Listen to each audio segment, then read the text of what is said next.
We're starting off today's news in brief with the NAMCO corruption trial bail hearing that has happened today, where Lydia Elindi, wife of the accused Malakia Elindi, testified that she owns 50% of Onyeka Clearing and Forwarding CC, a company alleged by the state to have received funds from eco-trading via Inocon. She stated she is not involved in daily operations. The state claims Onyeka fraudulently benefited from the fuel supply deal between Inocon and NAMCO. The Elindi brothers testified that Onyeka was paid to clear goods ordered from outside Namibia. Lydia has confirmed co-ownership of Elimo CC with her husband. Now, she became emotional discussing her 10-year-old son who has been staying with a family friend since her arrest, as Malakia's other wife lives in the north and cannot care for him.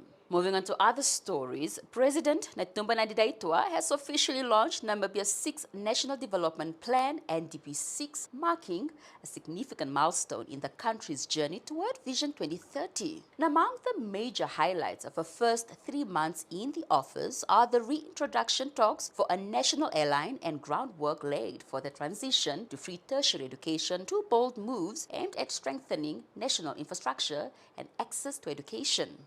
However, governance expert Dr. Gervie Kavei from the University of Namibia noted that the country has slid from an upper middle income to a lower middle income status, urging the administration to balance global climate obligations with Namibia's economic realities, especially where fossil fuel revenues are concerned. Now, as the 8th administration takes shape, Namibians are being called to believe in a vision that blends continuity with much needed change. The successes of NDP6 will depend on how effectively it tackles deep-rooted systemic challenges while fostering inclusive growth. Moving on to other stories, the Government Institutions Pension Fund, GIPF, is set to launch its pension-backed home loan scheme, which aims to improve living conditions and address housing issues in the country. The scheme, approved in 2018, allows members to use a third of their pension fund to secure a loan for property purchases or building. Now, the scheme has already been approved by the Office of the Prime Minister and the regulator, NAMFISA.